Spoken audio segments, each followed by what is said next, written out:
this chapter, we will be studying hypothesis testing. And in fact, we're going to continue along with the hypothesis testing for the next few chapters. This is the real exciting part of statistics in my mind.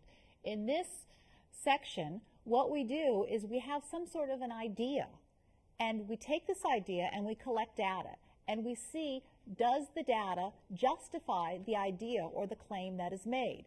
This is the beginning of what is called inferential statistics. We studied descriptive statistics before, where we collected data and we described the data, showing a graph of the data, calculating the mean, the standard deviation, or the proportion, depending upon what type of problem it was. And now we're going to try to make some inferences about the data. Hypothesis testing is done consistently and in business and law, in medicine, in education. Somebody comes up with an idea, and we take this idea and we do research on it and see, does the data support the idea?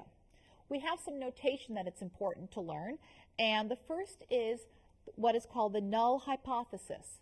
The null hypothesis we denote as H with a little zero, H sub naught, next to it. The alternate hypothesis most often is known as H sub A, but sometimes some textbooks have a 1 instead of the A. Most textbooks, though, have H sub A. So we have the null hypothesis, which is what one of the claims is, and the alternate hypothesis, which is an opposite claim. Now, when we do a hypothesis test, we have several parts to it. But the first thing we have is we have to see what is our hypothesis and what are the types of decisions that we could make that could be correct, and what are the types of decisions that we make that could be wrong. So it's possible when we have a hypothesis right here that our null hypothesis could be true. By the way, we're always going to be testing the null hypothesis. What's written down in the statement could be the null or the alternate, and in a few minutes we'll get to determining how we find out which is which. But when we actually conduct our test, we always conduct our test based on the null hypothesis. It's possible that the null hypothesis could be true. And in that case, what we want to do is we want to not reject it. We want to believe the null hypothesis. If we don't reject the null, and the null is really true, then that's good. We've made a correct decision. But it could be that the null hypothesis is true, and we decide to reject the null hypothesis. In that case, we've made a mistake, and that mistake is called a type 1 error with the Roman numeral 1 here.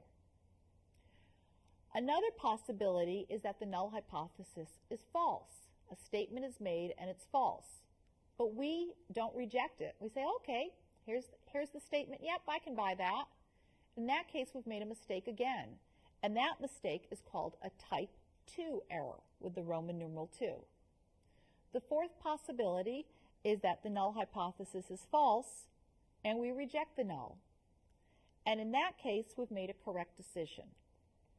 A very typical type of an example is if you have a defendant in a criminal case, let's say a murder case, and the defendant comes to trial. And let's say the defendant is actually not guilty. In the American system, we believe innocent until proven guilty, and let's say the defendant actually is not guilty. Well, the defendant enters the plea of not guilty, and we don't reject that as the jury. We say, okay, we don't have enough information to prove guilty, so we do not reject the not guilty. And it turns out the defendant was not guilty. Well, that was good. That was correct. Let's say the defendant says he's not guilty, and it turns out that the defendant is telling the truth, but we reject that claim, and we say that the defendant is guilty. Well, now we've made a mistake. That's the type 1 error. If the defendant says not guilty, but that's false, he really is guilty, but we don't reject it. We say, no, we think not guilty. We've made a type 2 error. That's a mistake. But if the defendant says, I'm not guilty, and it turns out that's false, and we reject his claim, then we've made a correct decision. Now, what we want to do is make the correct decisions. We don't want to make the mistakes. But we can't always avoid making the mistakes.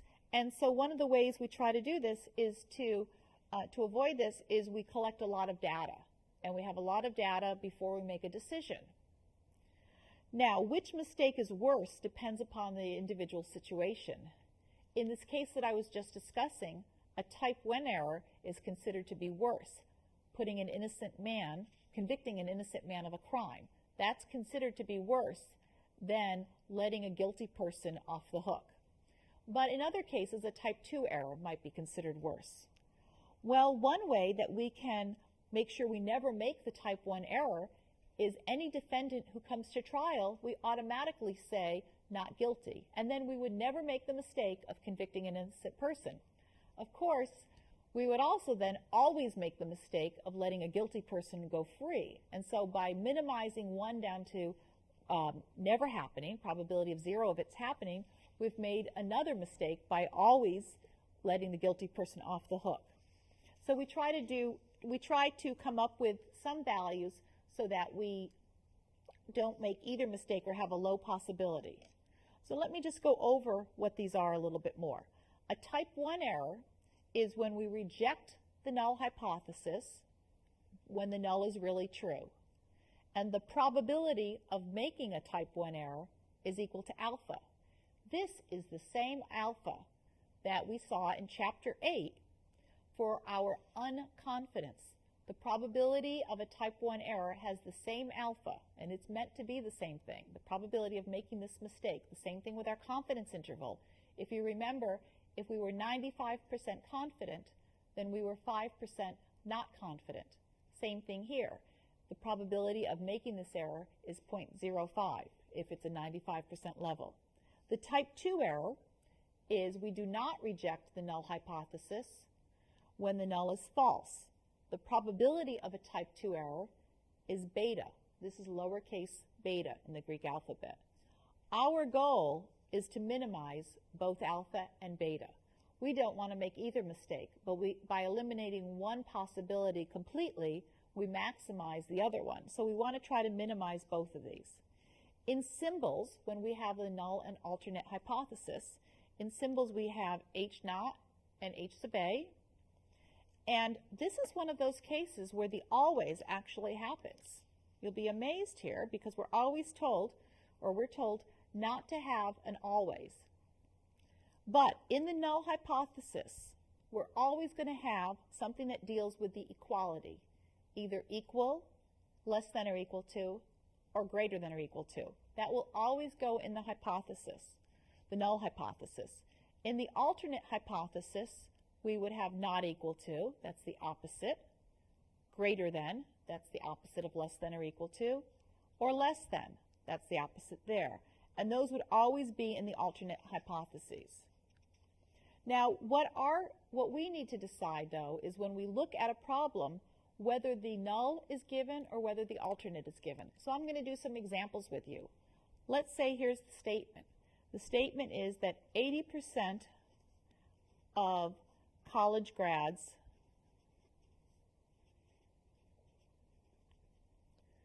love their elementary statistics class.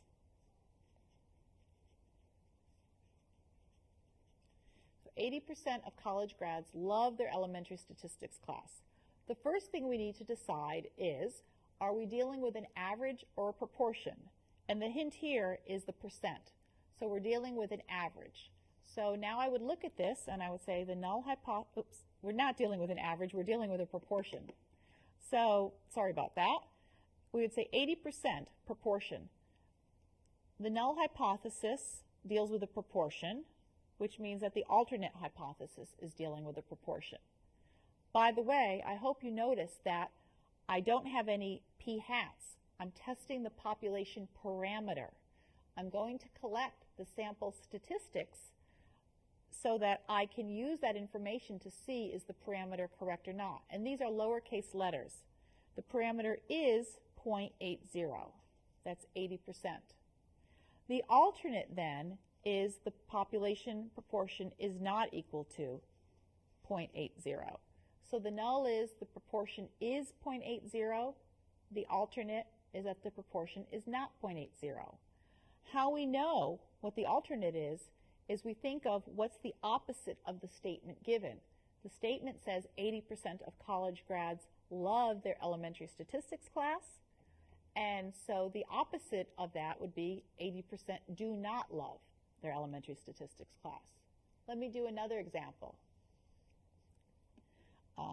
On average, families do at least 5 loads of laundry per week.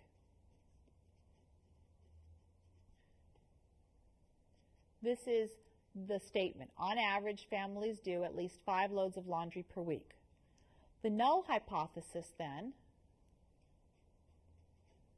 and the alternate hypothesis, are what we need to look for.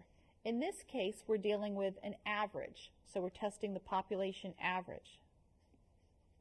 Again, remember that you're not testing X bar. You use X bar to help you make a decision about testing the population parameter. At least, the symbol for at least is greater than or equal to. That's the symbol for at least. And we say to ourselves, does this have the equality part in it? And it does. So we have greater than or equal to, and the number that we're testing is 5. And the last part we have to fill in is what symbol goes here. And here we say, what's the symbol? What's the opposite of at least 5 loads of laundry per week? And that would be less than 5 loads of laundry per week. So the opposite would be the average is less than 5 loads of laundry per week. Now, once we set these up, we could we collect data and we make a decision. And if we have made a type 1 error, let's look just at this laundry one because this is just so exciting. If we reject the null when the null is true, then we conclude that the average is less than 5 loads per week when, in fact, the average is at least 5 loads per week. So a type 1 error is to reject the null when the null is true. If we reject the null, we conclude that the average is less than 5 loads per week, when in fact the average is at least 5 loads per week. A type 2 error is to not reject the null when the null is false. So if we don't reject the null, we conclude that the average is at least 5 loads per week, when in fact it's less than 5 loads per week. Now, the consequences of this may or may not be significant. Consequence might be you don't buy enough laundry detergent when you go to the store and you need to get more laundry detergent. Not a major consequence.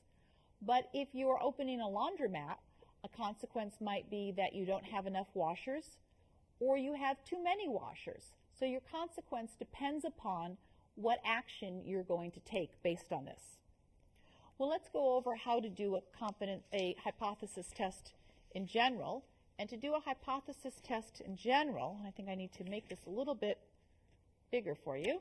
To do a hypothesis test in general, the first thing that we're going to do is we set up our null and alternate hypotheses, and then we gather our data.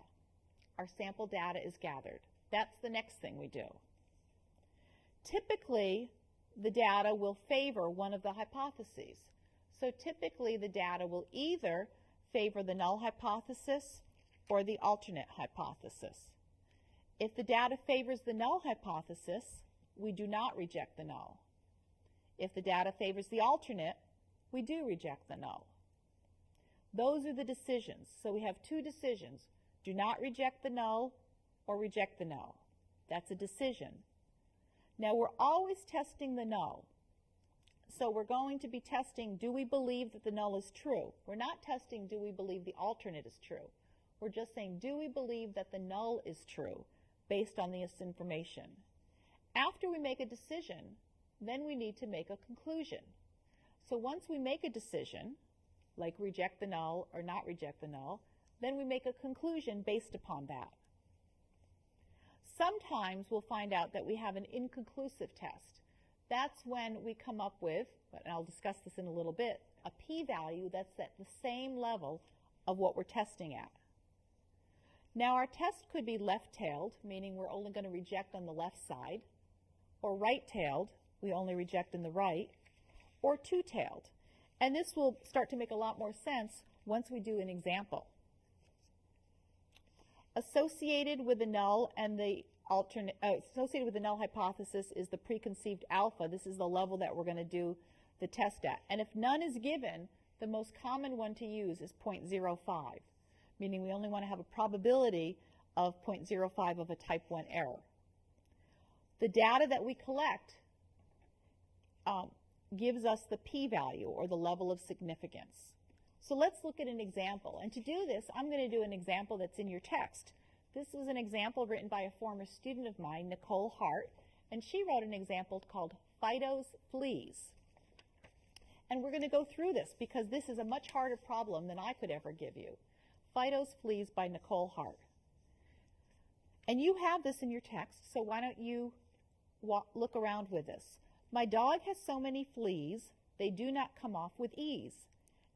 As for shampoo, I have tried many types, even one called Bubble Hype, which only killed 25% of the fleas.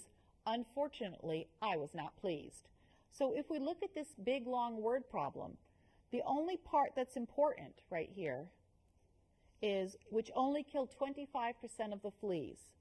So this is lovely. It's a delightful problem, and thank you, Nicole, for writing this. But I'm going to cross this part off. I've used all kinds of soaps, and I had given up hope until one day I saw an ad that put me in awe. A shampoo used for dogs called Good Enough to Clean a Hog, guaranteed to kill more fleas. Okay, so again, I look at this, and what's important is the word more. This is all lovely, but we'll cross it out. And all the rest of this is lovely, but all that matters is more. We want something that's going to kill more than the 25% of the fleas. I gave Fido a bath, and after doing the math, his number of fleas started dropping by threes. Again, this is cute, but goodbye. With his old shampoo, I counted 42. 42 is important. 42 is the number of fleas he has. At the end of his bath, I redid the math, and the new shampoo had killed 17 fleas. So now I was pleased. 17 is the number of successes. Now it is time for you to have some fun with the level of significance being 0.01. You must help me figure out, use the new shampoo or go without. Well, this is a really cute problem. And if we look back here, this is telling us that we're doing this at the 0.01 level. So our problem is given. Now, you have the solution also in your book, but I'm going to work on this with you. We're going to look at this problem, and the question asks us, what is it that we're testing? What we're testing is the proportion of fleas that are killed. Our null hypothesis is that the proportion is 0.25 because the old shampoo killed 25% of the fleas. Now, Nicole's not interested in not equal to, so that would not be, that's not good. What she's interested in is whether the new shampoo is greater than, kills greater than. So even though the old shampoo killed 25%, what we're interested in is the new shampoo killing more than 25%. This is what's called a right-tailed test. If we get a high enough value, we're going to reject if we're high enough in the right tail. Our random variable, now this is a capital uppercase letter, p hat is equal to the proportion of fleas killed with the new shampoo. That's what we're interested in. And now we're going to draw a graph.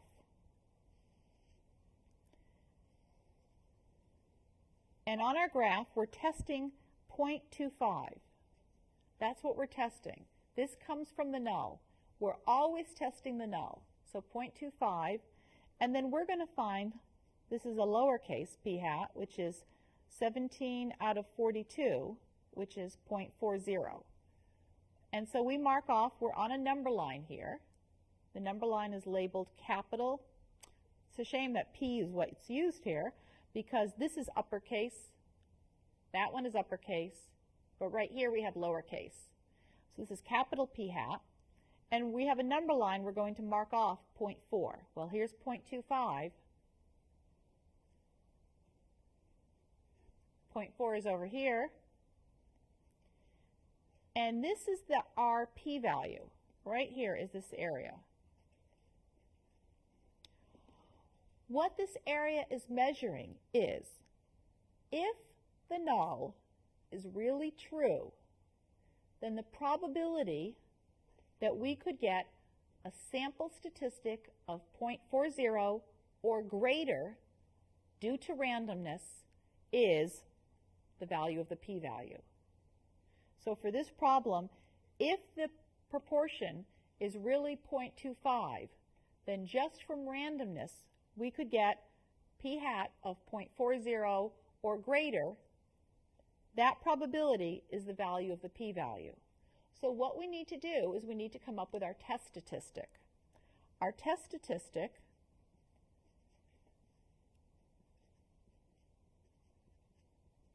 measures how many standard deviations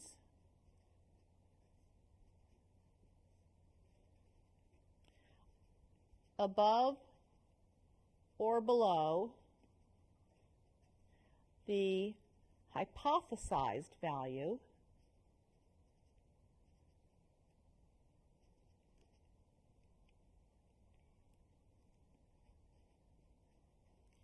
our sample statistic is.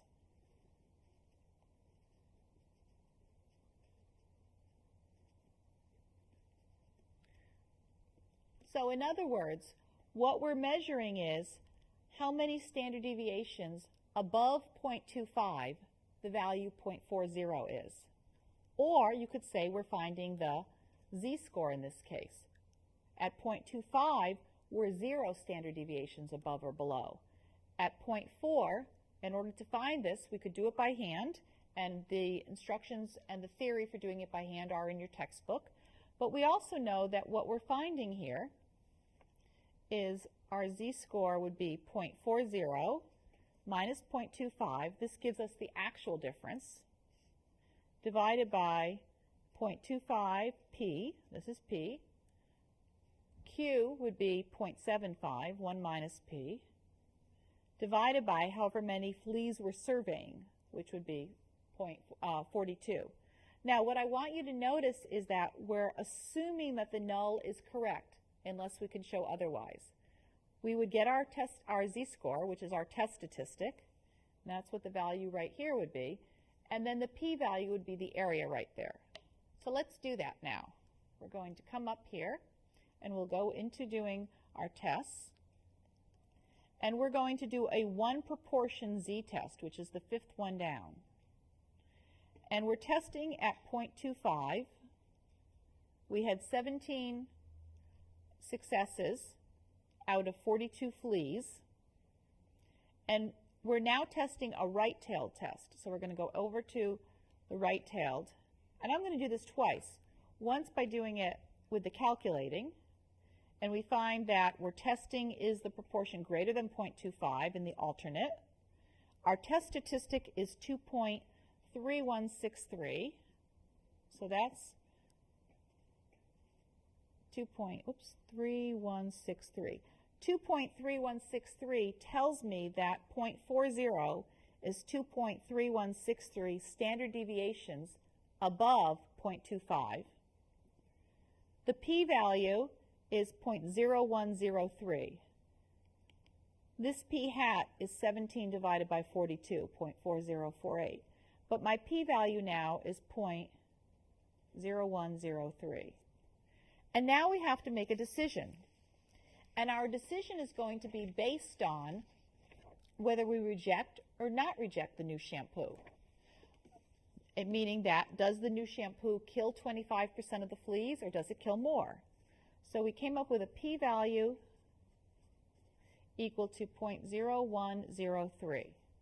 And what we do is we compare our p-value to the preconceived alpha, the level of significance. If the p-value is greater than alpha, then our decision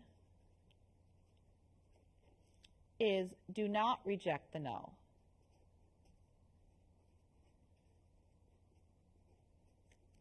So in this case, our p-value is 0.0103. We only want to reject when we have an area at most 0.01, which would be right around here. This area here would be about 0.01. The larger area is 0.0103, so we do not reject the null. If the p-value is less than our preconceived level of alpha, then we would reject the null.